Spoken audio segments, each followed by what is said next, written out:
Avant d'aborder le fond du débat sur l'impasse que vit actuellement le pays, peut-on faire un bref état des lieux sur le système Bouteflika qui nous permettra sans doute de comprendre l'impasse que vit le pays actuellement? Oui, je crois qu'il est nécessaire d'évoquer cette période parce que, d'une part, cette période est venue après ce qu'on appelle la décennie noire, mais de manière très rapide. Et puis, il y a le fait que Bouteflika est arrivé avec un projet de récupération totale du pouvoir, y compris la part du pouvoir qui était dévolue à l'institution militaire. Et il l'a fait, et donc en quelque sorte, il a civilisé, entre guillemets, le régime. Mais parallèlement, on peut dire qu'il est responsable d'une espèce de désertification politique. Il a désertifié les élites politiques dans l'opposition, bien sûr, mais autour de lui. L'une des conséquences graves sur laquelle on peut assister aujourd'hui, c'est qu'il n'y a pas d'homme politique crédible et charismatique pour justement prendre la relève bien sûr du système, mais aussi pour conduire une transition politique. À cela, il faut ajouter aussi qu'il y a une sorte de désertification économique. Et la logique économique, quelle que soit la solution que nous allons adopter par la suite, c'est-à-dire dans l'actualité brûlante d'aujourd'hui, c'est que la logique économique va rattraper le pays.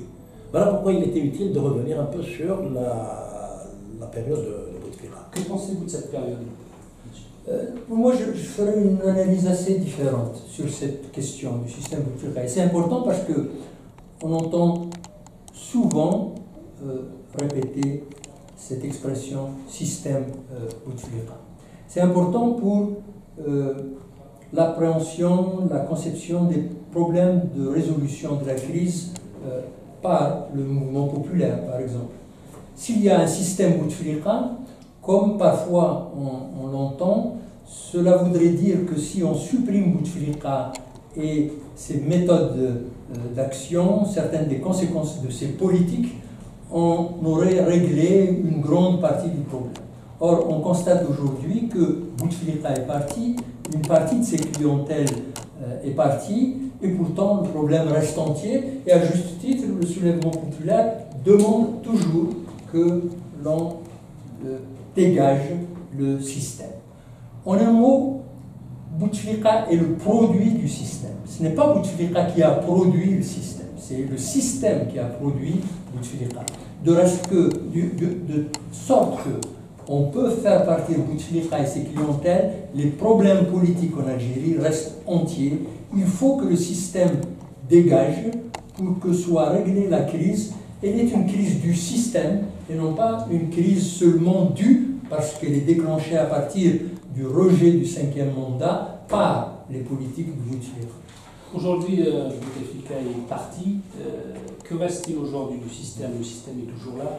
Oui, on est d'accord, bien entendu, mais ce que je voulais dire en fait à propos du système Bouteflika, c'est une sorte de nouveau paradigme dans la gouvernance. Ce n'est plus... c'est vrai qu'au départ, c'est les militaires qui l'ont ramené, mais Bouteflika, il a dit « je ne serai pas un 3/4 président, je veux prendre le pouvoir dans sa totalité », et il l'a fait, et il a mis les généraux au pas, il a trouvé 15 généraux formant junte, et il a nommé plusieurs centaines de généraux, ce qui fait qu'il a dissous le pouvoir de la junte. Mais je suis tout à fait d'accord avec Silmajid quand il dit que la chute de Bouteflika n'a pas changé fondamentalement les problèmes. Le seul changement notable, c'est que l'armée est revenue au devant de la scène. Ça, c'est très important. En fait, là, ce n'est pas que l'armée est revenue au devant de la scène. Oui, là, on peut voir, il est au devant de la scène. Mais il est arrivé à l'armée d'être au devant de la scène. Par exemple, en 1992, lorsque le tsar a créé le Haut Comité d'État.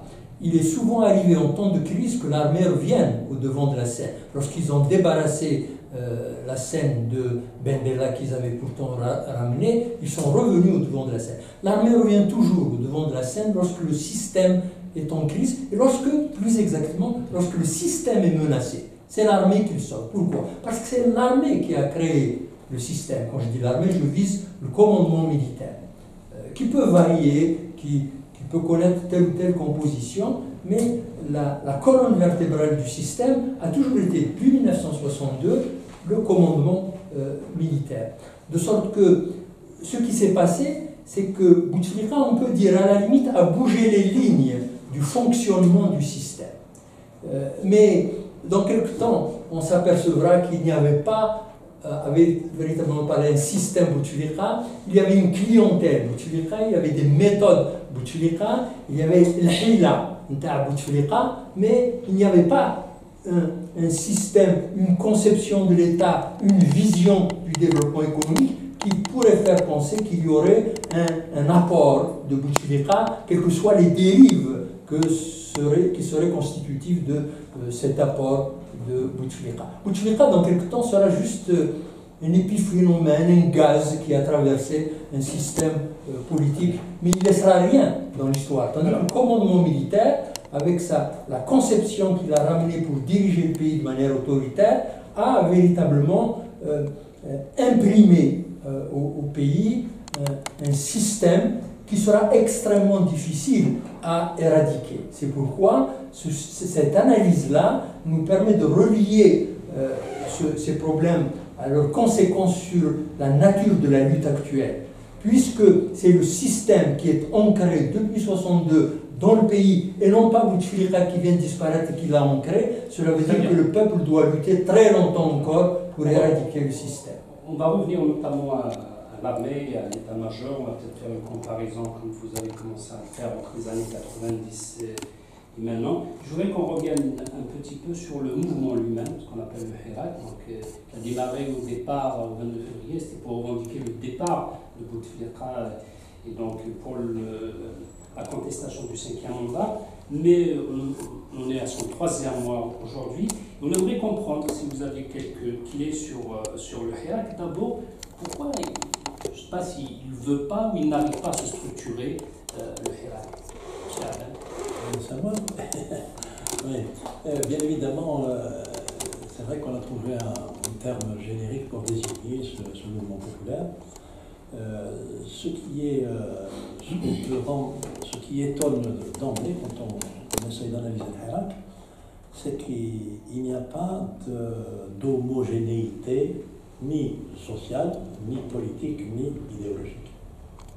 C'est-à-dire, en fait, c'est une espèce de magma qui n'a au point commun que l'unanimité sur les revendications. À savoir, au départ, la fin du système Bouteflika, c'est-à-dire le départ de Bouteflika, et puis la mise à bas de l'ancien régime. Alors, maintenant, si on part de la conception, celle qu'on entend et qu'on voit chaque jour dans la presse, dans les médias et dans les discours politiques, que le Hirak est quelque chose de vertueux, quelque chose d'idyllique, là on ne comprendra pas véritablement ce qui est en train de se passer dans notre pays. Le Hirak, bien entendu, pour moi, ce n'est pas une génération spontanée. Il y a ce qu'on appelle un sous-Hirak, c'est-à-dire il y a des forces profondes qui échappent au contrôle étatique, au contrôle de l'armée, comme le dit Imagine, et qui agitent en profondeur le Hirak, avec des objectifs bien précis. Si on ne prend pas cette donnée en compte, on ne peut pas comprendre toutes les réactions et l'incompréhension du haut commandement militaire vis-à-vis du mouvement populaire. Vous diriez la même chose? En fait, ce que l'on voit, c'est la conséquence de l'oppression subie par le peuple durant des décennies qui ont produit ce que l'on appelle le Hirak et que moi j'appelle le soulèvement populaire, le soulèvement du peuple algérien. Il n'y a pas de structure, c'est votre question, parce que le système a empêché, le système politique, c'est-à-dire les décideurs d'hier, d'aujourd'hui, ont empêché toute forme d'organisation de la société. Pourquoi? Parce que c'était un des objectifs principaux du système que d'annihiler toute possibilité d'organisation de la contestation, qu'elle touche les associations, les syndicats ou les partis politiques, ou les intellectuels, ou l'université. L'oppression, la répression, le contrôle de la société s'exerçait à tous les niveaux. Le le commandement militaire a mis en place un instrument efficace pour accomplir ce travail d'assèchement de toute possibilité d'organisation de la société. Il s'appelle d'abord la sécurité militaire, puis le DRS.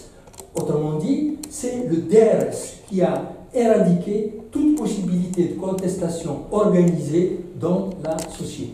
Et dès lors, pendant des années, on désespérait au niveau de tous ceux qui voulaient ou souhaitaient des transformations politiques, sociales, économiques en Algérie, on désespérait de voir apparaître une force capable de mener les luttes dont avaient besoin les populations. Et on ne les avait pas. Aujourd'hui, sans structure, par voie d'Internet, en maîtrisant les moyens modernes d'organisation et de communication, le peuple algérien a sécrété des forces qui ont pu s'organiser de cette manière. C'est une manière imparable, c'est-à-dire que le système de contrôle de la société n'a pas pu fonctionner et empêcher cette organisation, entre guillemets.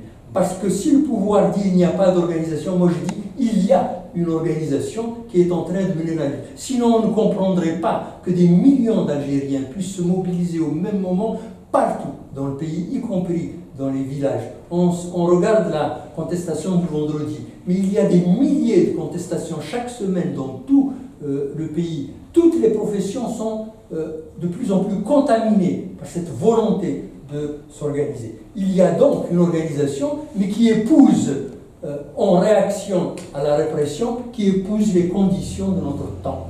Et c'est dit à l'étranger, on le dit aussi chez nous, c'est donc une méthode d'organisation géniale que l'appel du chef d'état-major ne réussira pas à vaincre, parce que ceci ne sera pas entendu, puisqu'il leur demande de s'organiser. Ils sont organisés.